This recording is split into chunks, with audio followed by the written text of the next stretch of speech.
I'm Osborne Foreman, and this week I'm going to show you the top riser and faller in the portfolio, as well as the UK stocks I bought this week, and also the share tip of the week, which is a high risk growth stock in the AIM market. And if you find the video useful or entertaining, please drop one of these to support the channel. Also, just a very brief announcement. A few comments on YouTube have been going missing. So if you've posted a comment on the channel on the last 7 days, perhaps on the last portfolio update, and I haven't responded, the comment may no longer be available. So I encourage you to double check. If it is no longer there, please could you ask again if it is of importance, as I would love to reply, but YouTube isn't letting me do it. According to Google Finance, the FTSE 100 is down 0.7%. The FTSE 250 is actually up by 0.05%, and the S&P 500 is up 1.37%. My portfolio has underperformed again, and it has dropped by 0.71%, marginally losing to the large cap UK stocks. And in fact, I agree with the short-term movements.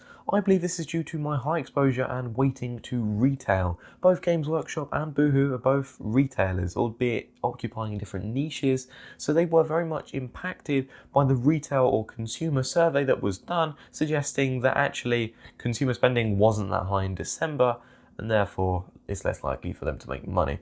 Although I believe this will be pent up, as this means more consumers are potentially saving instead of spending, and once we have more economic certainty, less lockdowns, then it's likely they'll start spending again, and these retailers will benefit. But for the time being, they're out of favour, that's for sure. But it also hints towards me that perhaps I should consider further diversification, as at the moment I do have a lot tied on that industry, and so retailers probably aren't the best way to go, and I should really add a third core position that allows me to weigh out a little bit more evenly. The top topics of the week start with Next, a fashion retailer in the UK, and that they were they were named as the most likely or the front runner to successfully purchase Topshop from the recently fallen Arcadia.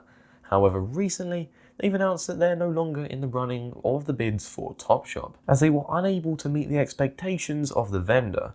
This means that Arcadia were very likely asking for a lot more than Next were willing to provide. Despite Next having nearly £400 million on their balance sheet, it seems, and I believe they even had a partnership as well with a US institution, it seems unlikely that they're going to continue, which may pose some concerns, as it may be difficult to acquire this brand, but it does also mean that ASOS, Shine, JD Sports, Frasers Group, and also Boohoo are still in the running. Although, even though I am long on Boohoo and I hold them for the long term with 2,500 shares, I wouldn't want Boohoo spending a majority of their cash just to acquire Topshop, as sure, it's a well-known brand, but Boohoo already have well-known brands. It's not necessarily needed, and I think Topshop's going to need a lot of work if they also purchase all of their stores, which would likely massively reduce margins for Boohoo. JD Wetherspoons, a popular pub and hotel chain in the UK, has recently announced that they are raising capital. In fact, they had done this on Wednesday this week by raising £93.7 million at a discount to Tuesday's close of 5.3%. Interestingly, shares have rallied by around 6% since the announcement, and I suspect this is due to their strategy in which they would like to acquire freeholds in which they are already currently tenants of the property of their pubs or bars or hotels, and furthermore they would like to buy properties next to their most successful pubs, perhaps expand the size of them more. But I'm more concerned about this. Wetherspoons doesn't have a good balance sheet, and in fact it's far from it. They are at a 300% debt to equity ratio, and that is a serious concern. Furthermore, yeah, they could use this to their advantage, but they're still going to be very far behind. At the moment, none of their pubs in the UK are even open. Yet, they're still looking to play quite aggressive in these plays. This is the second share dilution this year, with roughly 130 million taking place in April at around 900 pence per share. Yet shares at the moment are trading at a premium to late 2018. This was back when they were open, business looked good, and there wasn't a pandemic, meaning that all of their pubs were shut. Yet, shares are still high. I understand that the stock market places or prices further in the future, but I don't think this is going to bode well for investors of JDW. And in fact, If I could short any stock, or I could, but I would probably end up losing loads of money because I can't short, I don't know that stuff. I would probably short JDW, but I'd likely get burnt out as it looks like there's a lot of retail hype behind it, much like Greg's. Team 17, an independent developer for indie games worldwide, well known for the Worms franchise or The Escapists, has actually made an acquisition this week. They had bought a game called Golf with Your Friends for around £12 million, and if you're not really clued up on this sector or just simply not interested, it's likely that you would dismiss this pretty easily. After all, Golf with Your Friends sounds like a pretty plain name. It could be anything. I mean, it doesn't sound as cool as like Call of Duty or, I was going to say Fortnite, but no, that just doesn't sound cool, does it? However, it is worth noting just how many articles have been written about this one acquisition. If you Google Team 17 News, click the News tab, you will see at least a full page of articles that are writing about this topic. And to a £1 billion market cap company, I think this is really promising and actually a very good thing. There's a lot of retail hype behind this brand. Team 17 is likely bigger than what the stock market even values it at, and that's why I am so bullish on them. Furthermore, Golf with Your Friends is a game that I actually own. Despite having no friends, they are actually a very successful, or it is a very well run game. In the last 2 years, they've managed to double their owner base, meaning they've literally pretty much doubled their sales, or they may have given it away for free at some point, increasing that figure, but regardless, that is very much impressive on its own. Team 17 taking over control of this means that they can add some of their own franchises in, they could add their own Worms flair to this game, and it's very much a cheap indie game that has a lot of popularity, and I think it's very universal, which is what I like about Team 17. Golf with Your Friends, you could pretty much play with anyone. I got enjoyment out of it just because I liked smacking my golf ball into other players' balls and knocking them off the map because I'm a toxic person, but I think there's a lot of fun to be had in it despite not playing it in the last 3 years. I'm definitely long and bullish on the long-term prospects of Team 17, but I'll tell you more about that later in the video. And if you'd like a free share from either Trading212 or Freetrade, just deposit £1 and sign up using the link in the description down below to get a free share. Before talking about the top riser or top faller in the portfolio, I'd like to talk about something I have done this week, and I've actually decided to buy Freetrade Plus. In the past, I didn't really hide the fact that I wasn't a fan of the Freetrade platform. I very much remain the same. I think it's a bit ridiculous that they're charging for certain stocks and putting them behind paywalls, meaning that you have to pay for their subscription just to have access to many stocks. I didn't like that. I didn't like how they were putting more features behind the app, behind further paywalls, and I really felt that this wasn't how you added value to the customer. For those of you that don't already know, I use the Freetrade UK app with my stocks and shares ISA, and for that I pay £3 a month of a fee. Despite the negative opinion that I had on Freetrade, I think £9.99 a month for Freetrade Plus has its advantages, at least for me. Just for the record, I'm going to say £10 for simplicity's sake, as £9.99 is really annoying to say in my opinion. Firstly, the cost of my stocks and shares ISA is included in this £10 a month fee. That effectively wipes away that, and I'm only paying £7 a month for Freetrade Plus additional. They also offer an interest rate of 3% on up to £4,000 in cash that is uninvested. I have an emergency fund with Starling currently gaining 0.05% in a pot, at risk that if I'm ever drunk on a night out, that I could suddenly transfer that, put it into my current account and spend it on alcohol, which I've not done before, but to be honest, I'm young, I'm naive, I'm very likely to probably do that, so it's best that I make it a little bit more difficult to access. So if I put, which is only valued around £1,000, my emergency fund into a Freetrade general investment account, keep it completely uninvested, that's gaining an interest rate of 3%. This means that I'm effectively slashing the payment of it with those interest rate of 3% by around 25% from the £10 figure. I'm effectively going to be getting around £2.50 of interest each month, and that emergency fund can continue to build up and generate interest for me. Eventually, if that emergency fund hits £4,000, unlikely because I don't have that much of an emergency to cover, then that would completely cover the bill of Freetrade Plus. But at least that subsided it a little bit, which would mean I'm only paying £4.50 a month extra for Freetrade Plus. But then there's also limit orders, which I've come to love very recently after using Trading 212 to buy Argo blockchain.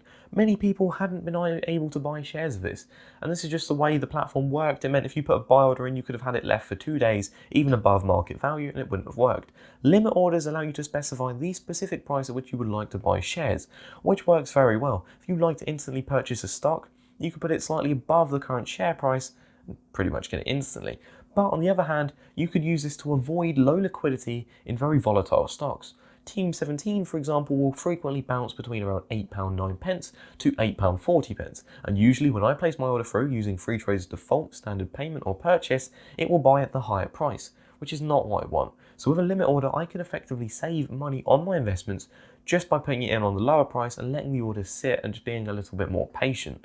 I think over the longer term, this will save me a lot more money. More control over how much I'm paying for an investment is likely going to make this £4.50 additional a month much more worthwhile for me. Then I also gain access to the slightly riskier AIM-listed stocks, which are by far smaller than the companies in the FTSE 100 and 250. And it's no surprise that I'm slowly transitioning to this. I believe in the prospects of the FTSE 350, more so the FTSE 250, but as I've had this debate over market capitalisation on stocks like London Stock Exchange, despite being a high quality company, I think the best of their growth potential is behind them. I've mentioned this in the last 2 portfolio updates. And basically, it's natural for me to look for smaller companies. I'm looking for around £250 million to around £1 billion to purchase new stocks in that area, and hopefully I can get a little bit more returns for my additional research. But they were behind a paywall initially, and now Freetrade Plus will allow me to buy into these stocks, meaning I can put them inside of my ISA and not necessarily have to invest using Trading 212 or the general account. But lastly, I consider this a massive win if I'm able to do this. But this is technically a business expense to me. I will have to fill in a self-assessment tax return form, as I'm making money from YouTube monetization and also free share referrals, but they are subject to a different level of tax. Regardless, this portfolio is updated weekly, and I only really use it as a business purpose, and therefore I would deem it logical to count this as a business expense and therefore has it written off for tax. Perhaps I might not be able to successfully get away with this, but in my logic, I think it's quite likely. But then again, I'm not HMRC and I don't know this. But if I am able to write it off for tax, I'm effectively getting Freetrade Plus for free. Furthermore, if I had £4,000 in cash uninvested, then that's Freetrade Plus paying itself for free, getting a tax write-off on the price of Freetrade Plus, but then also the interest, if that money is inside the ISA, I'm gaining a 3% interest rate. That means I'm effectively putting money into or paying for Freetrade Plus. That's giving me interest on my cash inside the ISA, which therefore counts as a little bit more of extra deposits into my ISA account without using the ISA allowance, because that money's already inside the shelter. So I think there's a lot of advantages to this, and that's why I'm going to be buying it, or I will have it by next week. The top riser in the portfolio this week was again Ashtead Group. They've increased by 4.93%, and honestly, this run-up just keeps going. In the last 6 months, they've not had a significant pullback whatsoever. The biggest drop was around 6%. I've been wanting to buy the share for a while, and I shouldn't really complain because if the shares go up, I'm making money. This is by far the top performer in the portfolio, and I think the first time I've had a 50% return on a share since starting in April. Although they are getting to the higher end of my market capitalisation spectrum at £17 billion, I would like to buy more in on the next pullback, but until that happens, I guess I'm just going to have to ride the wave up. But by no means am I betting against this, as they are a quality company and it's likely they're gaining this through PE multiple expansion, meaning that they are being traded at more of a premium because they are of a higher quality of a company. I have absolutely no plans to sell or take profits. I still hold 45 shares and will continue to do so for the next few years. The top faller is Team 17, and if I'm honest, I don't exactly know how much they had fallen by because they are so illiquid. All of the prices of the websites I use are different. Google Finance suggests around 1.5%, which would still be the top faller in my portfolio. Freetrade suggests as high as 4%. So there's obviously some variation in this, but it is definitely my top faller this week. And this is due to their results. These results were good, but probably worse than expected. This is because despite revenue growing year on year by 34%, they did mention that the most of their benefits were in the early part of the second half, or that it started to normalise again after that point. Therefore, they are very much aware that the pandemic has given them that opportunity and are very honest about it. I like a company that under-promises and over-delivers, and this is exactly what I think Team 17 is. Furthermore, it doesn't seem that retail investors or institutions really much agree with the Golf with Your Friends acquisition, whereas I think it's a brilliant purchase. So, regardless, I'm very bullish on the company. I've bought more shares. My position size has increased by 23 shares. I now hold 28 shares of Team 17, and I'm going to continue buying this stock. Typically, when I open a position, for whatever reason, shares seem to fall. I shouldn't complain, as long as I don't lump sum invest, so I'm going to take as much advantage of this as possible and build this position size up. I also sold a share of London Stock Exchange Group to free up capital to buy more Team 17. This is because despite the Refinitiv acquisition with London Stock Exchange Group due to be complete at the end of the first quarter of 2021, I think it's probably only going to gain 10 to 20% at maximum. Perhaps I'm wrong here. Whereas Team 17, if they're discounted at around 10% at least from their all-time highs, I think I can get more value, especially over the longer term, by starting this position and building it up now. Sure, I could do with a nice 10 to 20% benefit on London Stock Exchange Group, but then I only now hold 10 shares. That's the difference of £100 or £200 in a portfolio that is a lot bigger than that, to say the least. And since I'm more bullish on Team 17 over the long run, they're a smaller company, it would make more sense for me to put that money into this stock. Furthermore, I also bought an additional share of Halma, which I'm trying to do each week as I slowly build up the position, but I don't want to neglect it in any way, shape or form. I believe they could have a good run up in the future, but for the time being I'm just going to let the market fairly value it in my opinion. They're still valued at less than £10 billion, and so they still have a bit of a run up to go in my opinion before I would consider them to be on the far higher end and consider selling, for example. This builds my position size to 53 shares. Hopefully I'll just continue slowly building upon this and having a nice core, staple, defensive but agile stock in my portfolio. And I think they could easily double over the next 3 or 4 years. The share tip of the week is a high-risk growth stock listed in the AIM markets, and they've benefited massively from the pandemic as they are a diagnostics and testing company. They test for various diseases and pathogens. This could be food poisoning, E. coli, salmonella, or it could be diagnostics on the very well-known pandemic that is ongoing currently, in which they've seen a lot of contracts, one that may not have been priced in, that could increase their earnings by over 4 times. This stock, I think, has a lot of potential with results due any time soon. With that in mind, and their higher amount of margins to their competitors, low debt on the balance sheet, I think this stock could be a winner in the future. I personally don't hold, but this could be a good stock to buy. This is Novacyt, this is my share tip of the week, and if you'd like to know more about it, you can view my Novacyt stock analysis at the top right of the video. Thank you for watching, have a great afternoon.